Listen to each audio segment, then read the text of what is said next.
கிறிஸ்துவுக்குள் அன்பானவர்களே, இன்றைய நாளானது ஆண்டவராகிய இயேசு கிறிஸ்து கல்வாரி சிலுவையிலே மனிதர்களுக்காக தன் ஜீவனை கொடுத்த நாள், தன்னுடைய ரத்தத்தை சிந்தின நாள்.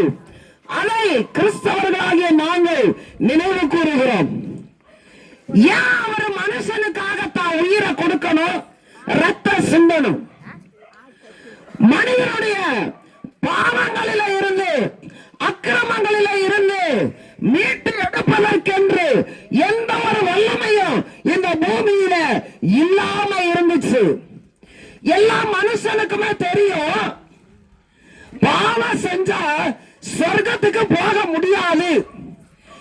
எந்த மதத்தினரா இருந்தாலும் எல்லாருக்குமே தெரியும். அதனாலதான் மனுஷன் தன்னுடைய பாவத்துக்கு பரிகாரம் தேடி பாவத்தை கழுவ வேண்டும் என்று சொல்லி, சொர்க்கத்துக்கு போக வேண்டும் என்று சொல்லி பலவிதமான பலிகளை செலுத்தி, இந்த பலி கொடுத்தா என் பாவம் கழுவப்படும், அந்த பலி கொடுத்தா என் பாவம் கழுவப்படும் அப்படின்னு சொல்லி பலிகளை செலுத்துறாங்க. ஆனா ஒண்ணு யோசிக்கணும், மனுஷனுடைய பாவங்களை கழுவ, மனுஷனுடைய பாவங்களை மன்னிக்க, சுத்திகரிக்க எந்த விதமான மிருகத்தின் பலியும் அங்க செல்லுபடி ஆகாது.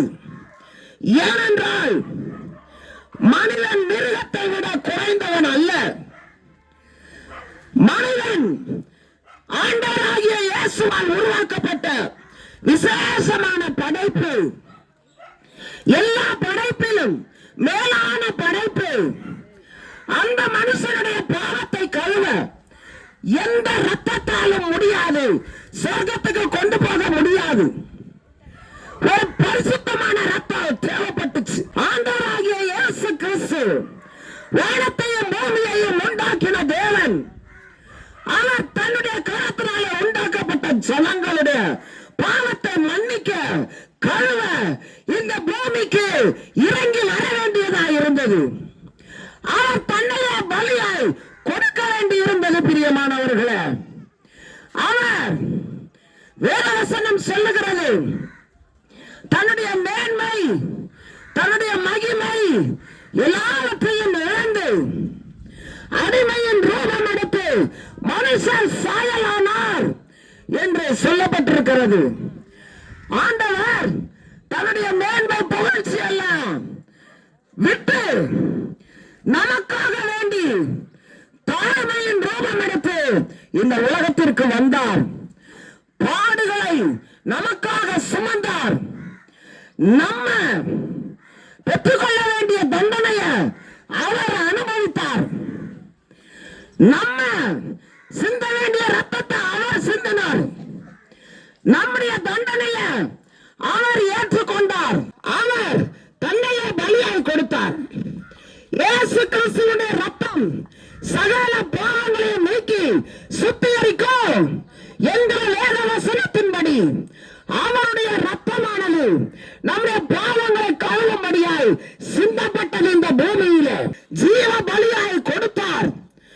காரணம், நம்மை உண்டாக்கினதுனால அவர் வைத்த நேசம் மிக பெரிய நேசம். பிரியமானவர்களே, ஆண்டவர் இன்றைக்கு உங்களை தேடி வந்திருப்பதன் காரணம் என்ன தெரியுமா? உன்னுடைய பாவங்களுக்காக, அக்கிரமங்களுக்காக நான் மறைச்சேன், நான் உயிர்த்தேன், இப்பயும் உயிரோட இருக்கிறேன், உன்னை நேசிக்கிறவராக இருக்கிறேன், உன்னை சொர்க்கம் அழைச்சிட்டு போக நான் உன்னை தேடி மறுபடியும் வருவேன். நீ உன் பாவத்துக்கு பரிகாரம் தேடி அங்க இங்க எங்கேயும் நீ ஓட வேண்டிய அவசியம் இல்லை. ஒரே ஒரு காரியத்தை மட்டும் செய்ய, உன் இருதயத்துல நான் வாசம் பண்ண இடம் கொடு மகளே, இடம் கொடு மகனே என்று கர்த்தர் கேட்கிறார். வேற என்ன ஆண்டவர் நம்மள்கிட்ட கேட்கல. பிரியமானவர்களே, இருளில் இருக்கிற ஜனங்கள் பெரிய வெளிச்சத்தை கண்டார்கள். இருள், சாபம், பாவம், அக்கிரம, அநியாயம் என்கிற இருளில வாழ்ந்து கொண்டிருந்த ஜனங்கள் வெளிச்சத்திற்கு வந்தார்கள். அந்த வெளிச்சமாகிய இயேசு இந்த உலகத்திற்கு வந்தபடியினால இன்றைக்கு மனிதர்கள் மீட்கப்படுகிறார்கள், அக்கிரமத்திலிருந்து ரட்சிக்கப்படுகிறார்கள். அந்த இயேசுவுக்கு நீங்க உங்க உள்ளத்துல இடம் கொடுங்க. அவர் பலியான நாளாகிய இன்றைக்கு புனித வெள்ளி என்று அனுசரிக்கப்படுகிறது. அவர் 3ஆம் நாள் உயிர் தெழுந்தார். அவர் இன்றைக்கு உயிரோடு இருக்கிறார். அவர் மறுபடியும் வரப்போகிறார். பூமியை நியாயம் தீர்க்க வரப்போகிறார். கிறிஸ்துவுக்கு அன்பானவர்களே, உங்களுடைய உள்ளத்துல ஆண்டவராகிய இயேசு கிறிஸ்துவுக்கு இடம் கொடுப்பீர்களே, ஆனால் சொர்க்கத்துக்கு கட்டாயம் போக முடியும். நானே வழியும் சத்தியமும் ஜீவனுமாய் இருக்கிறேன் என்று சொல்லுகிறார். அவரை அல்லாமல் ஒருவனும் பரலோக ராஜ்யத்துக்குள்ள பிரவேசிக்க முடியாது. இந்த இயேசு கிறிஸ்துவுக்கு உங்க உள்ளத்துல நீங்க இடம் கொடுங்க. கட்டாயம் ஆண்டவர் உங்க ஒவ்வொருத்தவங்களையும் அவர் பரலோக ராஜ்யத்துக்கு கொண்டு போவார். உங்க குடும்பத்தினுடைய சாபத்திலிருந்து ஆண்டவர் விடுதலை கொடுப்பார். உங்களுடைய கட்டில இருந்து ஆண்டவர் விடுதலையை கொடுப்பாரு, கட்டாயம் கொடுப்பாரு. நீங்க நம்புங்க. ஆண்டவர் உங்கள்கிட்ட வேற எதையும் கேட்கல. நீ நம்பினா போதும். உன் குடும்பத்துல நான் அற்புதம் செய்வேன், உன் குடும்பத்துல அதிசயம் செய்வேன் அப்படின்னு சொல்றாரு. உன் வீட்டு வாசல் கதவை தட்டி நிக்கிற இயேசு கிறிஸ்துவுக்கு நீங்க இடம் கொடுப்பீங்களா?